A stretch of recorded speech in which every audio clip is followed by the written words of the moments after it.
Okay, so today we are going to connect in with our pelvic floor. And depending on the type of birth that you had, C-section, vaginal delivery, episiotomy, tearing, no matter what has happened, we just want to get a sense and give ourselves some feedback about what's working, what's not working, what needs a little bit more work. So if you think of your pelvic floor in 3 sections, 3 holes at the bottom of our body. Sometimes I'll use that image of putting a blueberry in each of those 3 holes, so you can think of that. You can also just visualize those 3 holes. We've got front, middle, and back. And we want to check in with each section one by one. So when we take a pelvic floor lift or a Kegel, it's important to note that that pelvic floor works in unison with your diaphragm. So as we breathe in, your pelvic floor relaxes. As we breathe out, the pelvic floor lifts. So when we are functioning and breathing correctly, your body has this motion between the pelvic floor and the diaphragm all day long. So we want to make sure that we don't practice the reverse. So just take a moment to think about a Kegel. Whether or not you can do it is another story, but I want you to start to visualize just those muscles coming together and gently lifting up through the center of your body as you breathe out. So go ahead and take a nice big diaphragmatic breath in, ribs and belly. And then as you exhale, can you engage your pelvic floor? So just think of that rhythm. Inhale, release. Exhale, engage. And feel free to practice that as much as you need in order for your brain to process that rhythm.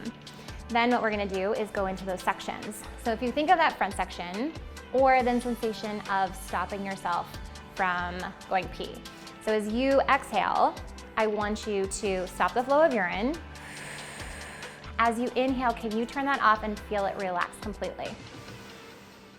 Exhale, stop the flow of urine. Inhale, relax. Great. So now we're gonna go to the back end. So think of the muscles around the anus, or if you're trying to stop yourself from passing gas. I often joke with my clients, I say, imagine that you're standing in a crowded elevator and you have to pass gas. What do you need to do in your body in order for that not to happen? So as you breathe out, can you exhale, stop yourself from passing gas, inhale, release. Take that again. Important note here, make sure you're not clenching your glutes or tucking your pelvis as you make that happen. I like to think of those sits bones, those 2 bony points at the end, the bottom of our bodies, just drawing together lightly and then lifting up. On that exhale, inhale, release. And then you're gonna make a mental note. Was the front end stronger than the back end? Do you have no sensation in one of them? You're just gonna start to take some mental notes on what you feel is strong, what is weak, what needs a little work. And then we're gonna go to the center. So if you had a vaginal delivery, this is where your baby arrived into the world.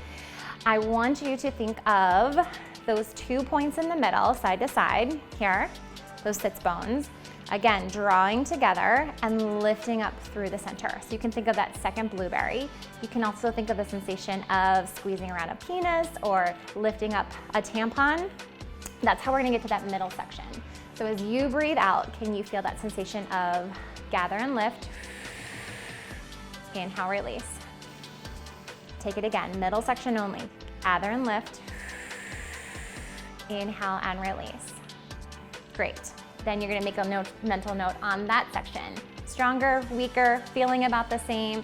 And again, depending on your birth and your recovery, this is gonna be different on everyone. And it's just important to note where you are in this point in time right now. And then we're gonna note it again in a few weeks. So the ultimate pelvic floor lift or Kegel is when we can get all 3 sections to coordinate and lift with an equal balance together and then also release together. That release work is just as important as the lift. And I think it is important to note that just because you've had a C-section does not mean that you don't have to address your pelvic floor. Sometimes a C-section recovery will cause your pelvic floor to go into hyperdrive or becomes what's called hypertonic, where it turns on and it's trying to compensate for the lack of core strength right here. So you still need to do this work as well. So we're gonna take front, middle, and back, put a blueberry in each of those 3 holes. As you breathe out, I want you to gather and gently lift those blueberries up. Inhale, put them back down. Take that one more time. Exhale, front, middle, and back gathers up. Inhale, it relaxes. Okay, we're gonna take this in a few different positions, just like we did yesterday. The first thing we're going to do is lie on our backs. Turn on that diaphragmatic breath. So as we inhale, you're gonna fill your ribs and belly. If you need to go back and watch that video to get the diaphragm turned on, please do that now. I'll be here waiting for you. And then as you exhale, I want you to gather and lift those 3 blueberries. Gentle lift, not a clench or a squeeze. Inhale, full release. Exhale, just the pelvic floor lifts up. Inhale, it lets go. After you've done this a few times, I want you to roll over to your side. So we're just changing those positions. We're gonna exhale, gather and lift. Gentle lift up to the center. Inhale, full release. Now you might find that it's a little more difficult to find that pelvic floor activation as we move through these different positions. Exhale, gather and lift. Inhale and release. And then I know it seems a little crazy, but we're actually gonna pick up and we're gonna go down to the other side. Because you might even have some things going on in your body from side to side that are causing a little bit of an imbalance. Exhale, front, middle, and back. Gather and lift. Inhale, release. Take it again. Gather and lift. Inhale and release. Great. Once you can feel the activation here, we're gonna get ourselves up to that incline. So just take a child's pose-like position. Bring your elbows down. Those knees are pretty wide. Belly's just relaxing on that inhale.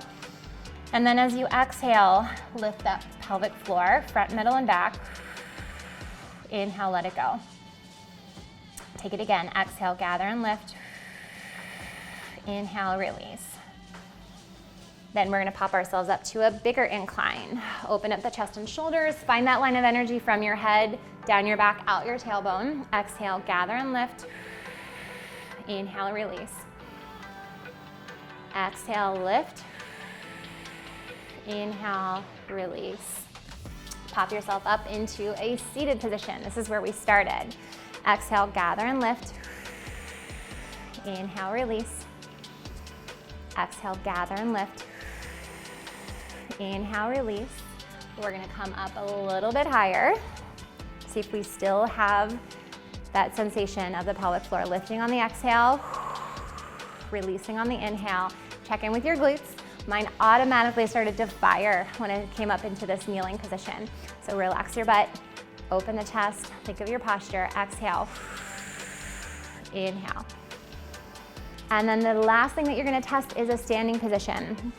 So brace your core, get yourself up to standing. About hip width apart, micro bend in the knees just so they're not locked out. And before we go into that pelvic floor lift, I want you to just take a tuck and a tilt in the pelvis here.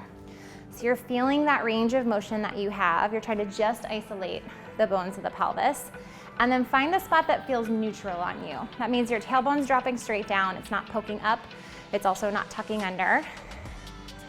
And then bring your ribs on top of your hips. All of these things are gonna make a difference on that pelvic floor activation. And open up your chest and shoulders. Exhale, front, middle, back. Gather and lift. Relax your glutes. Inhale, let it go. Take it one more time. Exhale, gather and lift. Inhale and release. Awesome. That's your rehab workout for today, and I'll see you again when you're ready to move on to the next step.